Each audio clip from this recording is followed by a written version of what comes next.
Is it Puerto Rico? Puerto Rico, yes, Puerto Rico. True. So that's what, there are, boliye Kamla ji. I explain this with the chakras. We have 7 chakras in our body. Mm-hmm. So the bottom 3 chakras are tamas. Mm-hmm. Our Manipur, Muladhar, Swadhisthana, and Manipur, they are mostly tamas. Mm-hmm. And then comes our Anahat chakra and Vishuddhi chakra, they are mostly rajas. And then comes our Adya chakra and Sahasrara chakra, they are mostly Sattva. sattva. Very nice. Yeah. So you will see that this topic is so vast. So we can have 2 or 3 classes, but don't worry, it's coming. A lot of it is coming. So for our purpose right now, just remember that Prakriti is made of 3 gunas. We cannot get away from it. Yes, it's a good idea to have the sattva in the front and other 2 in the back. That's all. Okay. So any other thing before we read Swamiji? All right. So who was reading it? The only comment is that God is beyond the 3 gunas. Yes. We have to transcend the gunas, and that's why we keep talking about transcending. But the jnani knows that the action is happening in the 3 gunas. Right. Okay, that's what. So he's not stopping the action. He's being aware and has a complete wisdom in him that these whatever I'm acting, it is acting in the Prakriti. So that's why he doesn't get deluded by the gunas. उसको कभी negative भी गुना आएगा तो उसको वो देखेगा, उसको बोलेगा oh my negative gunas are coming, and that will come in when the chapter comes on guna. Krishna Bhagavan will explain that he becomes a witness of the gunas. So it's not like the sadhu sant never feel lazy. They also feel sometimes lazy. They will also sleep. It's necessary to sleep, to tamoguna. Otherwise, we will not be able to sleep if we don't have tamoguna in us. So there is some benefit of having those, and it is the way the Prakriti has made itself. That's what it is, Okay. So Smriti ji, aap padhiye aage. Smriti ji, can you hear me? Man is ever hungry. Yes, I can. Should I start now? Yes, please. Man is ever agitated. Okay. Man is ever agitated under the influence of the triple tendencies of unactivity. Sattva, activity, rajas, and inactivity, tamas, inherent in him. Even for a single moment, he cannot remain totally inactive. Total inactivity is the character of utterly insentient matter. Even if we are physically at rest, mentally and intellectually we are active all the time, except during the state of deep sleep. So long as we are under the influence of these 3 mental tendencies, gunas, we are helplessly prompted to labor and to act. Okay, so here, I was telling you that there are some terms he's going to use that he's going to open up later. So this sattva, he called it unactivity, and it is that akarma mode. When you get into that mode, when you become the witness and you are not the doer, then even while the vigorous activity, it's called unactivity. Because I'm not doing it, he knows that the Prakriti is doing it, Bhagwan is everything, and I'm just nobody. So that's what activity, you already know, rajas, and inactivity is laziness. कि जो भी duty है वो बस मेरे को करना ही नहीं है, कुछ ना कुछ बहाना लगा के don't do it. That becomes inactivity. So he's saying that even for everybody does one or the other, all 3 of them. So we cannot live. We already explained in detail why we cannot live without action, and except in deep sleep, of course. And what be deep sleep, maybe, as I told you, all the other actions are going on. Only mind and intellect are quiet for a little while. But we know the moment we get up, mind and intellect immediately get activated. So that's what he's saying, that so long as we are under the influence of these, and as long as we are alive, we will be under the influence of the 3, and then we will be active. Okay. आगे पढ़िए स्मृति जी. Therefore, Not to act at all is to disobey the laws of nature, which shall, as we all know, bring about a cultural deterioration in ourselves. If there is a creature that remains inactive physically, he will become dissipated in his thoughts.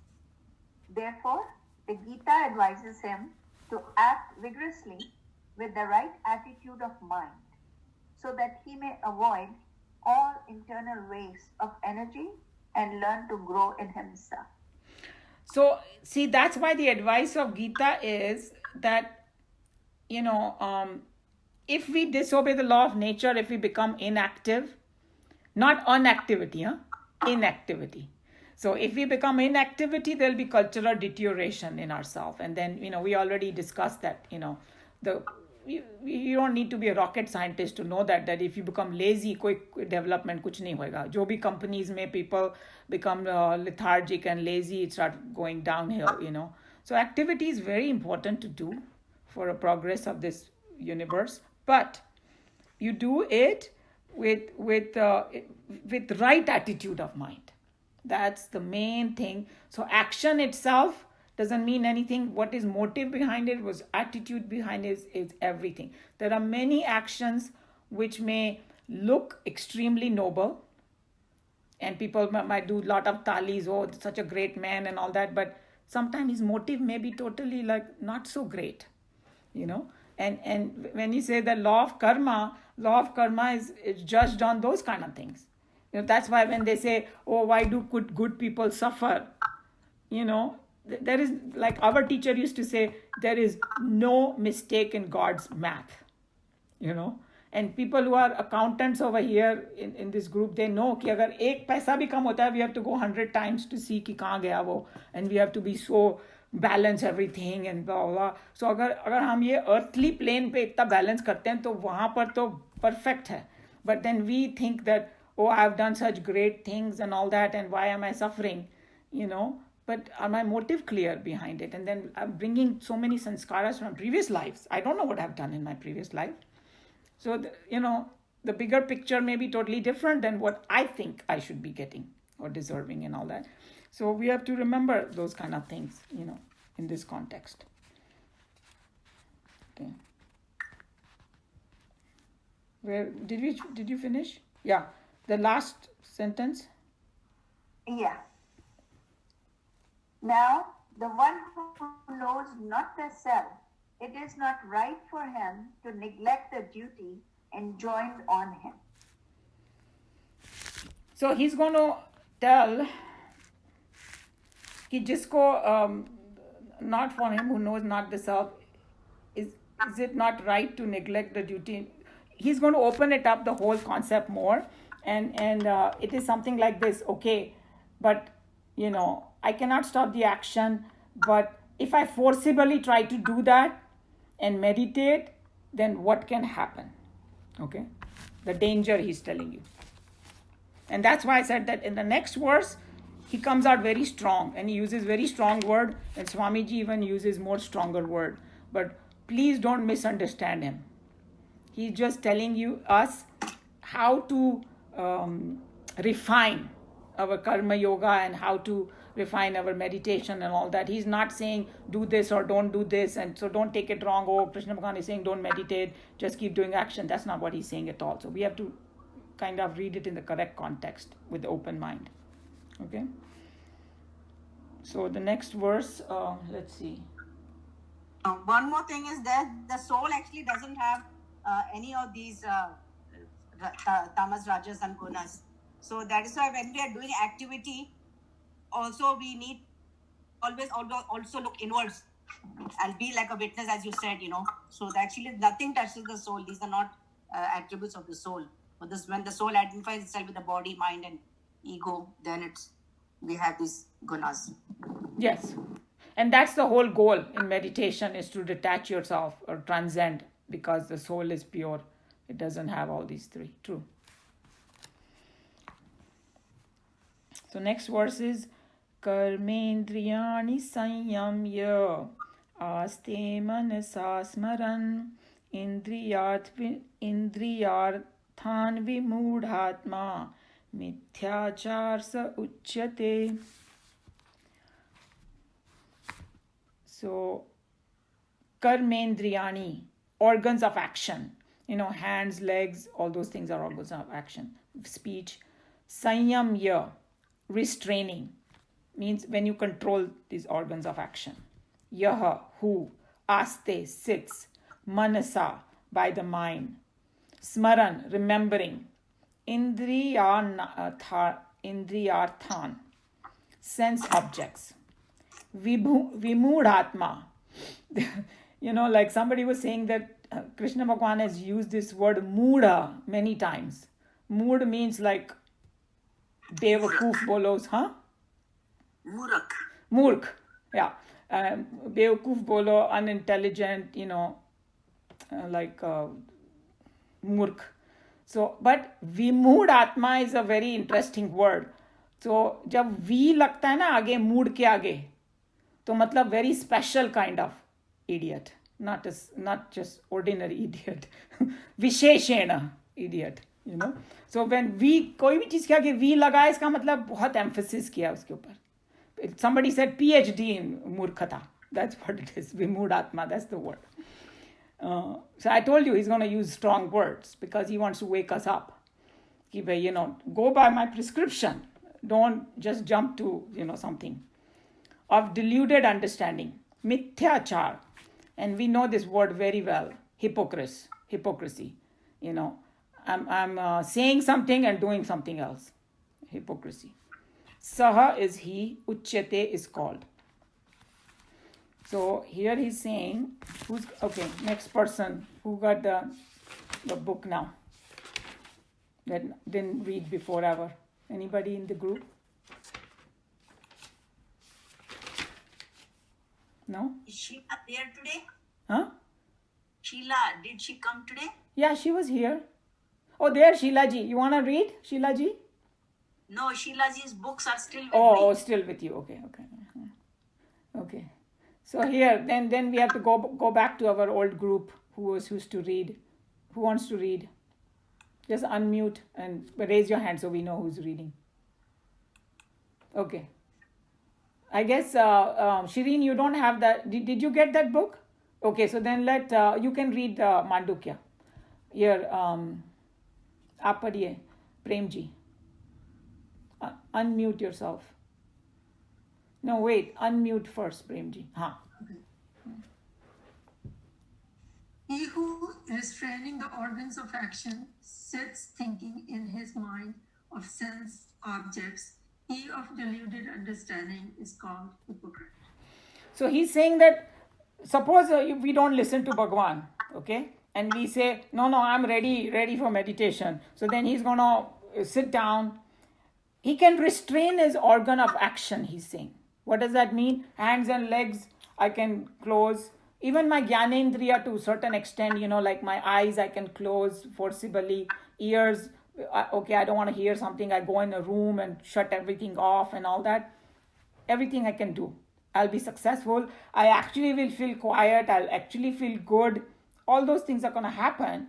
But can I stop my mind? Mind is going to keep running. And then if I have not done enough karma yoga and I don't have enough detachment, I don't have enough purity of my mind, then what's going to happen?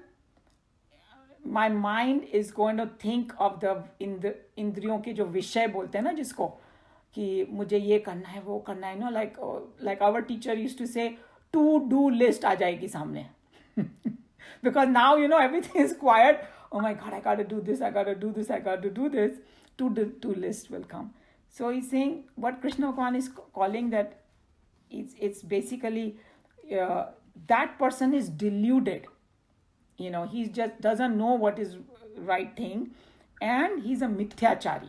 तो मतलब किसी ने बोला कि गौतम बुद्ध बैठे हुए हैं और एक दूसरा बंदा भी जाके उनको कॉपी कर रहा है बैठने के लिए. Oh, I'm also meditating. Both are sitting, both are looking very quiet, both are looking very serene, but it's totally different what Gautam Buddha is doing versus what this man is trying to copy him. That's what it becomes. So he's saying that, and he's calling that person Vimud Atma. He's of a deluded understanding. If he thinks by controlling my karmendriya and my gyanendriya, I can meditate, it's not going to happen because we have to purify our mind. So what like Swamiji used to say, get up from your seat of meditation, do karma yoga, and when the right time comes, meditation will happen automatically. And that's why I love that Demokadev Mahadev, because Bhagwan Shiv, moment like he finishes his job, what he has to do in the world, he sits and he goes into meditation. He's not looking over there, hey, which channel is coming on TV and flipping, nothing. He just automatically goes, because that's what it is, that, when your mind is pure, you have no desire. You don't need to go run around here and there. You do your worldly duties, but no, he's not going to say, I'm bored now, I don't know what to do. But, that's where the difference is in this whole thing. So another example someone gave is, when I forcibly tell my mind to, oh, don't think now, it's my ego talking. My ego is telling the mind to shut up, and mind is not going to shut up, because mind has its own sanskaras. It's going to bubble from inside, all those impressions and all that. The nature is going to push it to think and all that. So again, what is the technique? You transcend that. That's the technique you learn. And then he gave the example. Suppose there's a fan is running. And I tell, fan, stop. Is it going to stop? The fan is running because of electricity, not because you are telling it to run. So if I want to stop the fan, I got to switch off the electricity, So this is the idea that when I just tell my mind to be quiet, it is not going to do that. And then I'm going to be thinking of the Vishayas and all that. So then my meditation is not going to be fruitful. That's why he's calling him a mithyachari and a hypocrite, and vimudhatma. He's a fool. Okay, so he's used pretty strong words here. Any question on that before we go? Okay. Go ahead. So this verse is more on controlling the thought. Because if you think only by action, oh, I'm not going to look at that object. But if your mind you're not able to control, then you are a mood. That's what it is. Yeah, so he's saying that first you have to purify your mind, so you have a natural detachment. So we can, when we are, is more important than the action. Yeah. See, when we are saying that, hey, on one hand I'm saying I like to do this, I like to do that and all that, I am not yet in the mode of detachment yet. See, because if I'm full of so many desires, that's going to prompt me to think. That's what he's saying. So Vivek and Vairagya. Remember, there are two words. Whoever has studied Gita, like Geeta ji over here, that in chapter 6 he says, when Arjun says that, hey, my mind is so strong, it's like a hurricane winds, I cannot control it. So he's saying, yes, the mind is strong, but with Vivek and Vairagya and practice, you can get it. So he tells them that this is a path, and Vivek means understanding on who I am, who is this Bhagwan, what is my relationship. That kind of Vivek of Nitya and Anitya means what is real, what is unreal. Then Vairagya happens. Vivek, Jan, Vairagya. Hey, these worldly things are just useless. I don't need to waste my time on it. Then when I sit in meditation, then it will stop. Otherwise, forcibly we cannot stop it. That's what he's saying. Okay. Should I go on? In this stanza, Lord Krishna is painting a caricature of one who in haste renounces all his activities. Such men are growing in number in every society, and in Hinduism, such escapists were especially more during certain period of our history, because in India, such backbencher in life, appropriate to themselves an angelic self-satisfaction that they are Buddhas in the making. This sad misunderstanding has been gnawing for centuries at the very roots of our culture. It would look certainly surprising to some of us to realize that in our very textbooks, in clear and unequivocal terms, we have been forbidden from such a sad and suicidal mistake. So see how strong words Krishna Bhagwan has used, that when you are not ready for it, you cannot just give up action, because it will be a disaster in the society and in certain periods of time, and he calling them backbenchers and things like that. So just remember that. We have already discussed in detail, so we can go forward. Yeah. To sit back physically retired is not the way to reach anywhere, much less the final state of perfection. If this physical retirement is not efficiently accompanied by an equal amount of mental and intellectual withdrawal from the sensuous fields, the spiritual future of such a misinformed seeker is surely very bleak and dreary. So he's just saying that with the physical retirement, mental and intellectual withdrawal from sensuous fields are also very important. So now there is one danger that can happen over here. Huh? So he's saying, oh, Krishna Bhagwan is saying, keep doing activity. It does not mean that we do these useless activities that sometimes we do. Like our teacher used to say कि कुछ party करनी है तो like make 20 dishes, because it's a competition. That's not what they're talking about. So when all the useless activities we have to cut down. Huh? So when we talk about karma yoga, the first thing comes is swadharma. What is my actual duty? So all these other paraphernalia that we add on ourselves, that's not activity. So we have to be very careful, because in Bhagavad Gita, if you don't take everything holistically and remember what we have learned before, there is a danger. Because then somebody will constantly keep doing something thinking, hey, that's what Krishna Bhagwan is saying. So keep that in mind, that he's talking about, action that are your duty. That's what you should not give up. All the other faltu actions we need to give up as quickly as possible. So. The truth of this statement is very well supported by modern textbooks on psychology. To dissipate ourselves with immoral or criminal thoughts is more harmful than to physically indulge in them. The mind has tendency to repeat its own thoughts. When a single thought is repeated off and on, it creates in mind a deepening impression, and afterwards all thoughts arising in mind irresistibly flow in that prepared channel. Once the direction of the flow in mind has become fixed, all external activities of that individual become colored by his characteristics and tendencies. A mind that constantly meditates on the sensuous pleasure craves out for itself a deep sensuous tendency. Carves out. Carves means वो channel बन जाता है.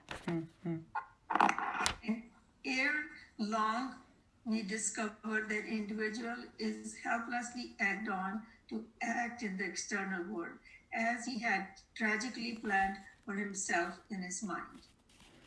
So he's just saying that on one hand, if you sit, say in meditation, but your mind is keep churning, that is, when your mind keeps churning on a thought, that's a lot more harmful, he's saying. And we know, एक बहुत अच्छा दृष्टांत है, वो सभी ने सुना होगा शायद, कि दो साधु जा रहे थे, एक नदी क्रॉस कर रहे थे, और one was like young and little strong and all that, and there was a woman who was like some young girl was there who didn't know how to swim or something.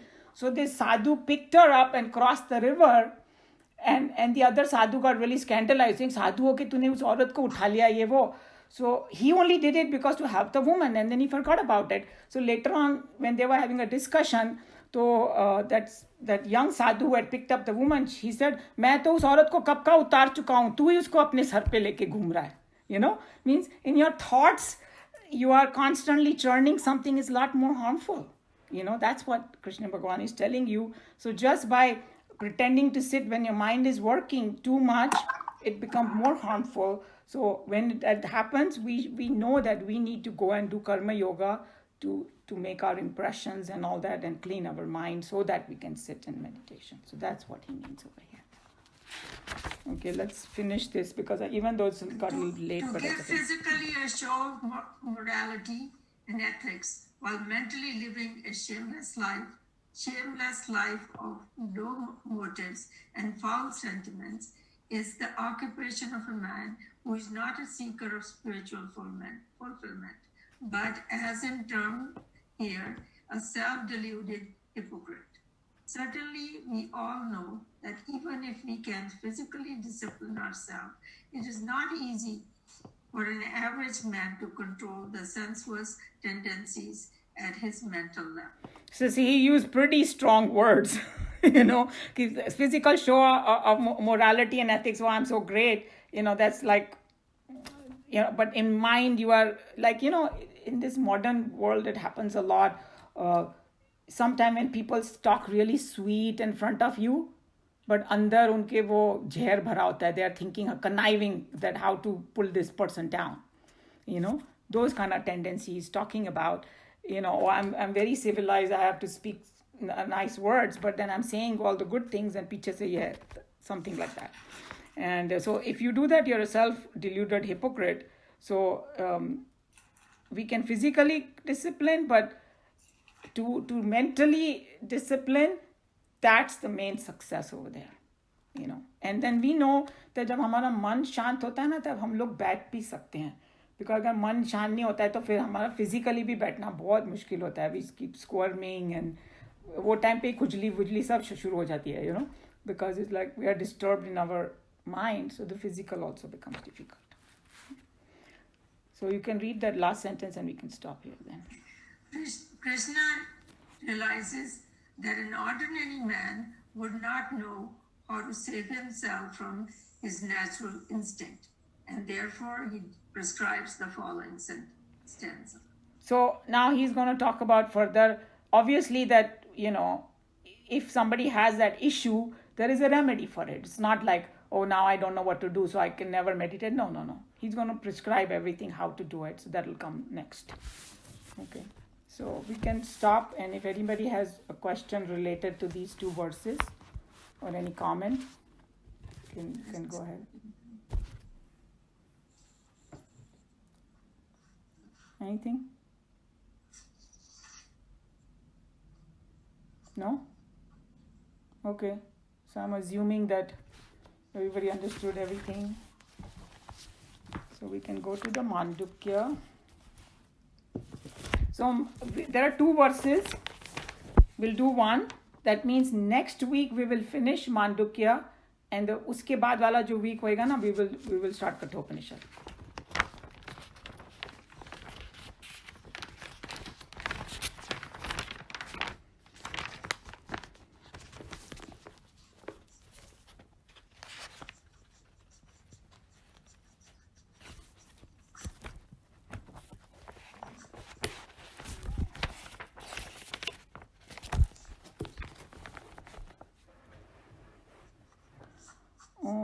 भद्रं कर्णेभिः शृणुयाम देवाः भद्रं पश्येमाक्षभिर्यजत्राः स्थिरैरङ्गैः सुष्ठुवागंसस्तनूभिः व्यशेम देवहितं यदायुः स्वस्ति न इन्द्रो वृद्धशवाः स्वस्ति न पूषा विश्ववेदाः स्वस्ति नक्षत्र्यो अरिष्टनेमिः स्वस्ति no बृहस्पतिर्ददातु.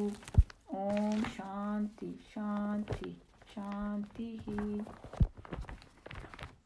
Narayanam Padbhuvam Vashishtam Shaktin cha Tatputra Parasharam cha Vyasam Shukam Gauda Padam Mahantam Govinda Yogindra Mathasya Shishyam Shri Shankaracharya Mathasya Padma Padam cha Hastam Alakancha Shishyam Tantrotakam Vartika Karya Manyan अस्मद्गुरुन् सन्ततमानतोऽस्मि अस्मद्गुरुन् सन्ततमानतोऽस्मि. So let's go to verse 99. Shireen, you wanted to read? Shireen is not there because I see the name, but she may have gone. No, I'm here. Oh, you are here. Okay. We are here. So actually, aren't you going to do the Yeah, you're right. Okay. क्रमतेन हि बुद्धस्य ज्ञानं धर्मेषु तायिनः सर्वे धर्मास्तथा ज्ञानं नैतद्बुद्धेन भाषितम्. न kramate does not ever touch. Buddhasya, of the realized one. Gnanam, the knowledge. Dharmeshu hi, any object at all. Tainaha, who is all wisdom, sarve dharmaha, all the entities or jivas, means us. Tatha, similarly, etat jnanam, this knowledge, buddhena, by Buddha, the bhashita, na bhashitam, is not the view of. So let's see what he's saying and then I'll explain. Okay. The knowledge of the realized one, who is all wisdom, is ever untouched by objects. Similarly, all the entities as well as knowledge are also ever untouched by any object. This is not the view of the Buddha. Okay, so here he's talking about, the state of self-realized one, or, that Brahmi Sthiti, you can call it, we learnt in Bhagavad Gita, or the man of steady wisdom. Remember? Sthita Prajna. उस जो state है ना उसका, वो क्या है? It's all wisdom, and that it's ever untouched by the objects. And just now I think Sneha was talking about that. जो प्रकृति के गुण है ना, वो doesn't touch the what you call Brahman or God or whoever you want to call it. Yeah. And it's the same example like the sunshine. That's I think that's an absolutely beautiful example. Sun is shining up there, and sunshine means the rays of sun come, right, on the earth and illumines everything. We can see this ray of sun touches a gutter also, and it touches Ganga Jal also, and it illumines it. Does the ray ever get contaminated? Never, right? That's one example. So in the worldly example also we see that it doesn't. Say space. Can I cut the space? Can I ruin the space? हम लोग बोलते हैं कि ओ ये जगह गंदी हो गई और हवा गंदी हो गई. We can pollute the air, that also temporarily. At its core of it, even water, H2O, in its purity, it's pure. But we are the one who throw things in it and make it dirty, okay?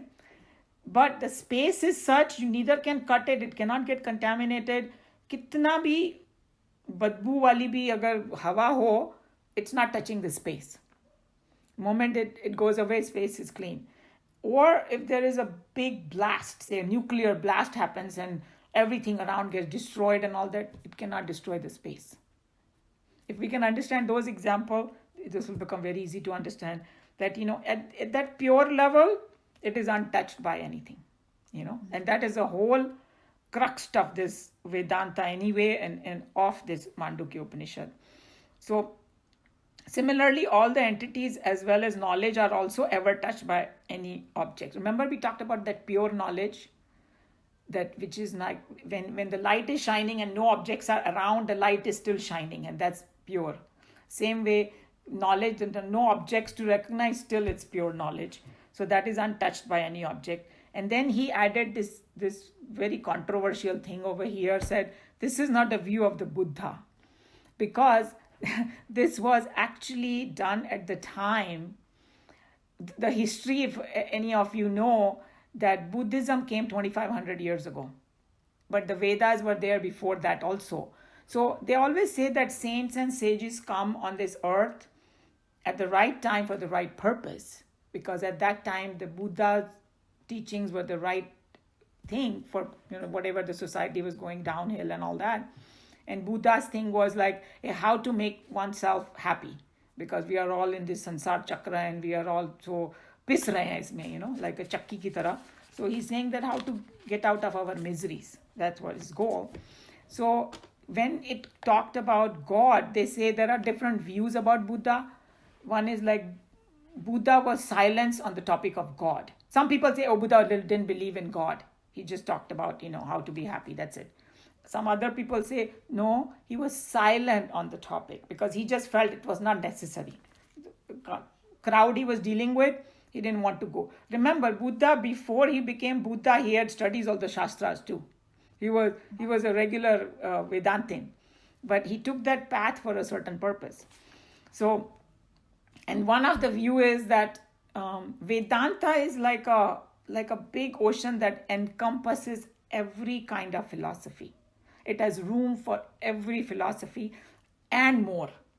It has a complete science, complete philosophy. So there in Vedanta, we are very strong about this substratum, Brahman, the ultimate truth. Everything is based on that. Whereas in the Buddhist, there are many sects have become different, and I don't even know. There are Mahayana, and there are so many different things. And some people say, oh, Buddhism, Buddha did not believe in rituals. But if you see Tibet and all right now, they do so much ritual. Have you ever gone to a Buddhist temple? It looks no different than a Hindu temple now with all the deities and all that. So there are so much division has happened. So different division have different philosophy, and some of them align little more with Vedanta, and then it talks about certain aspects of that ultimate Brahman. Others don't. So all that mixture is there. And then one thought was that why did Buddhism not become so prevalent in India versus outside world? In China, Japan, all those other, because they said that India already had a very strong religion or Vedanta. So they didn't need anything else. That's why that was one reason they gave, that it didn't spread that much. But others didn't have that strong, so that's why they liked it very much. And the second thing they talk about is that Shankaracharya, when he came 1200 years ago, he established Vedanta again. He felt that a lot of people were just following Buddhism, not Hinduism. A lot of people were following Buddhism, and they kind of lost that final aspect of Vedanta, which is a complete science according to him. So he wanted to revive it. That, hey, your ancestors have given you this Vedas and all, read them, understand them. So he revived it again, because otherwise it would have been kind of lost. So that was a historical background.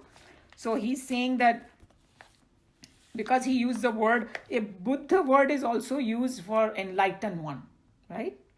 So, but he's saying this is not the view of the Buddha, means जो बुद्ध भगवान हुए हैं ना अपने 2500 years ago, उनके लिए उन्होंने refer किया कि जो मैं कह रहा हूँ, this is not the view of Buddha, because he was silent on the topic of God.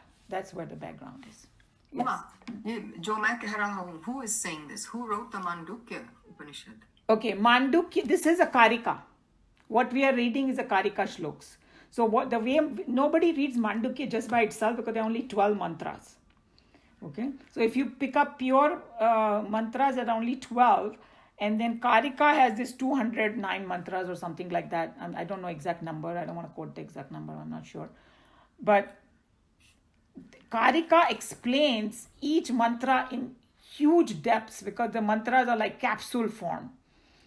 And so this particular book that we are doing, this one, is Mandukya Upanishad with Karika, it says at the bottom. Okay, so in this book, they have the 12 mantras are there, and so this particular mantra is coined by Gaudapada, who was Shankaracharyaji's guru's guru. Is Gaudapadacharya. So Gaudapadacharya is saying this is not the view of the Buddha. So he is saying it. This is not part of the Mandukya per se. Does that make it clear? Yeah. Okay. In this, should I read? Mm-hmm. Anybody has any question about whatever I said besides? No. Yeah. Anilji. So,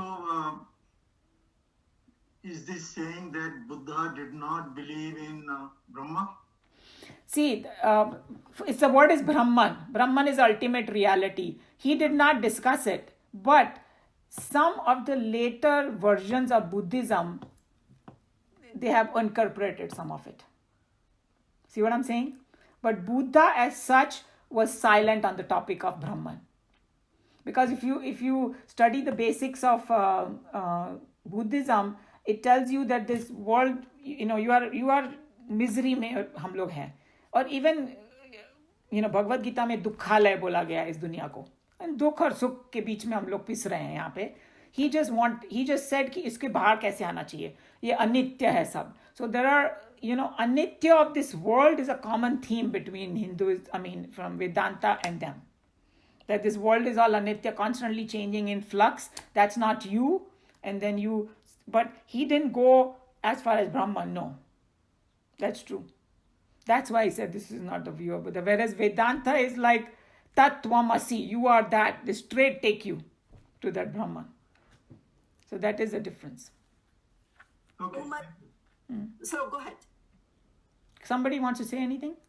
Yeah, I was just gonna say, so when he's saying in that one, some of them talk about that silence, right? In this verse itself, it says, when it says quiet silence, then there are two views of it. True. One talks about the silence, and the other one remains silent.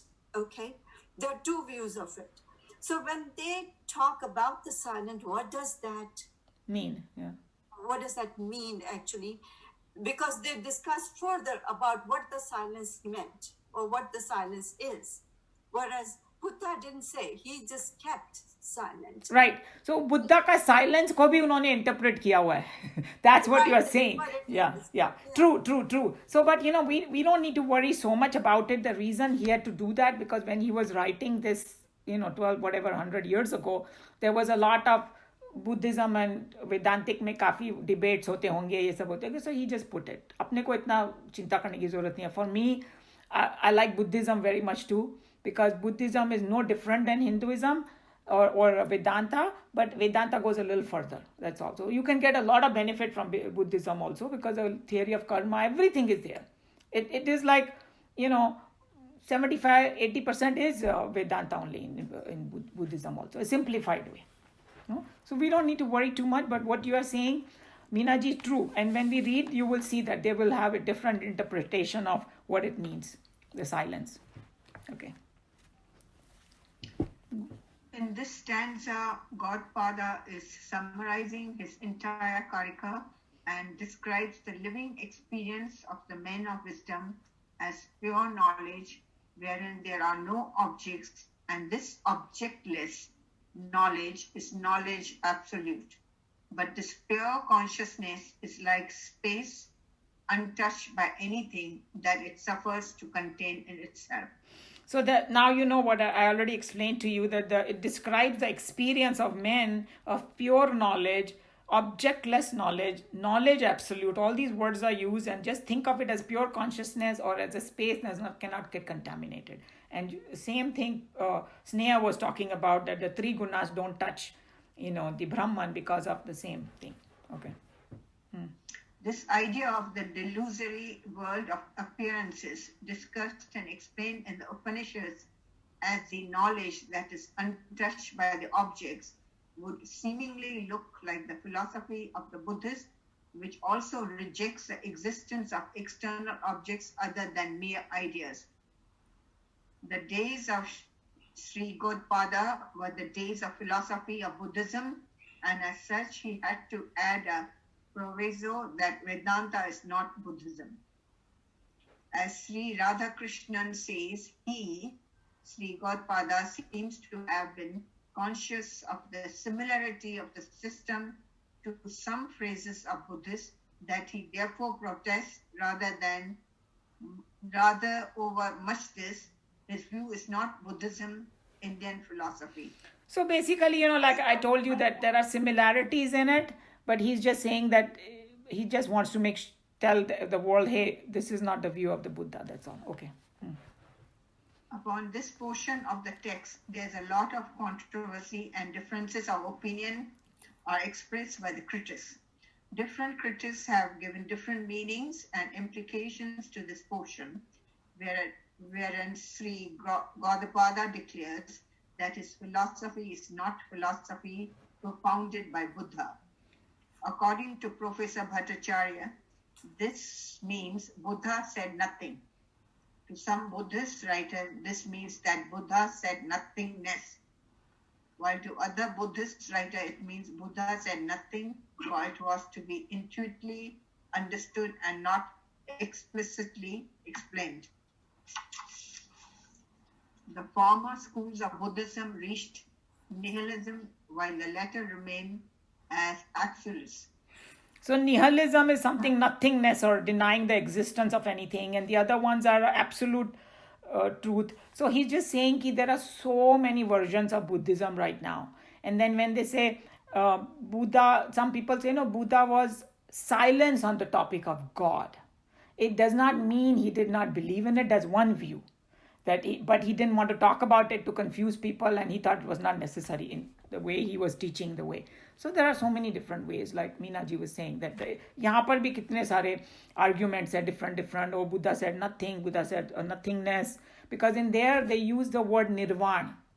Have heard the right? हम लोग बोलते हैं self-realization, you can call it complete freedom, self-realization, enlightenment, nirvana. Nirvana means, the word comes from nirvana, means without the जो flame होती है ना, वो एक दिए की